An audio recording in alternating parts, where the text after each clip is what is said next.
ಇತ್ತೀಚೆಗೆ ಎಲ್ಲ ಕಡೆನಲ್ಲೂ ಕೆಡಿ ಸಿನಿಮಾದ ಒಂದು ಹಾಡಿನ ಬಗ್ಗೆ ಸಿಕ್ಕಾಪಟ್ಟೆ ನೆಗೆಟಿವ್ ಸ್ಪ್ರೆಡ್ ಆಗಿದ್ದು ಗೊತ್ತೇ ಇದೆ ನಿಮ್ಗೆ. ಸಿನಿಮಾ ತಂಡಕ್ಕೆ ಒಂದು ಕ್ರಿಟಿಕಲ್ ಪರಿಸ್ಥಿತಿ ಕೂಡ ಎದುರಾಗಿತ್ತು. ಈ ಹೊತ್ತಿನಲ್ಲಿ ಕಿಚ್ಚ ಸುದೀಪ್ ಅವರನ್ನ ಇಂಟ್ರೊಡ್ಯೂಸ್ ಮಾಡಿದ್ದು ಕೆಡಿ ಸಿನಿಮಾಗೆ ಪಾಸಿಟಿವ್ ಹೈಪ್ ಕ್ರಿಯೇಟ್ ಮಾಡಿದಂತೆ ಅನ್ನಿಸ್ತು. ಇದೊಂಥರ ಕಾಳಿದಾಸನ ಆಪತ್ಕಾಲಕ್ಕೆ ಕಾಲಭೈರವ ಸಾಥ್ ಕೊಟ್ಟಂಗಿತ್ತು.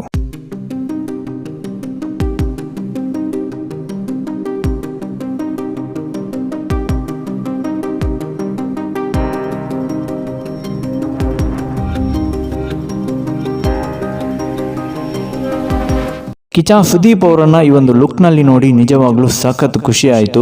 ಕಾಲಭೈರವ ಅನ್ನೋದೇ ಒಂದು ಪವರ್ಫುಲ್ ಹೆಸರು. ಆ ಒಂದು ಹೆಸರಿಗೆ ತಕ್ಕಂತೆ ಪಾತ್ರ ಕೂಡ ಪ್ರೇಮ್ ಅವರು ಕೊಟ್ಟಿರ್ತಾರೆ ಅನ್ನೋ ನಂಬಿಕೆ ಇದೆ.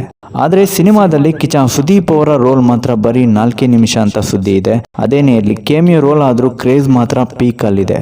ಇನ್ನು ಈ ಕಾಲಭೈರವ ಅನ್ನೋದು ಕೆಡಿ ಸಿನಿಮಾಗೆ ಮಾತ್ರ ಲಿಮಿಟೆಡ್ ಅಲ್ಲ. ಕಿಚ್ಚ ಸುದೀಪ್ ಅವರು ಗ್ರೀನ್ ಸಿಗ್ನಲ್ ಕೊಟ್ರೆ ಮುಂದಿನ ಸಿನಿಮಾದಲ್ಲಿ ಫುಲ್ ಫ್ಲೆಜ್ಡ್ ಆಗಿ ಕಾಣಿಸ್ಕೊಳ್ತಾರೆ. ಆ ಸಿನಿಮಾ ಬಂದು ಕೆಡಿ ಪಾರ್ಟ್ 2 ಅಂತ ಹೇಳಕ್ಕಾಗಲ್ಲ. ಮೋಸ್ಟ್ ಪ್ರೊಬಬ್ಲಿ ಕಾಲಭೈರವ ಅಂತಾನು ಟೈಟಲ್ ಫಿಕ್ಸ್ ಮಾಡಬಹುದು. ಆದ್ರೆ ಕೆಡಿ ಸಿನಿಮಾದ ಕಂಟಿನ್ಯೂ ಸ್ಟೋರಿ ಎಕ್ಸ್ಟೆಂಡ್ ಆಗಲಿದೆ ಅಂತ ಪ್ರೇಮ್ ಅವರು ಹೇಳಿದ್ದಾರೆ. ಜೊತೆಗೆ ಕತೆ ಕೂಡ ರೆಡಿ ಇದೆ ಅಂತಾನು ಹೇಳಿದ್ದಾರೆ.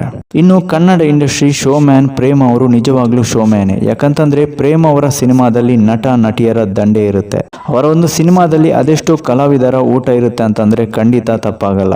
ಒಂದು ರೀತಿಯಲ್ಲಿ ಕನ್ನಡ ಚಿತ್ರರಂಗದಲ್ಲಿ ಹಬ್ಬದ ವಾತಾವರಣ ಕ್ರಿಯೇಟ್ ಮಾಡ್ತಾರೆ ಈ ಒಬ್ರು ನಿರ್ದೇಶಕ. ಒಟ್ನಲ್ಲಿ ದಿನೇ ದಿನೇ ಕೆಡಿ ಸಿನಿಮಾದ ಹೈಪ್ ಹೆಚ್ಚಾಗ್ತಿದೆ. ಬಹುತಾರಾಗಣವಿರುವಂತಹ ಈ ಒಂದು ಮೆಗಾ ಸಿನಿಮಾ ಇದೆ ಏಪ್ರಿಲ್ 30ಕ್ಕೆ ಗ್ರ್ಯಾಂಡ್ ಆಗಿ ರಿಲೀಸ್ ಆಗ್ತಿದೆ.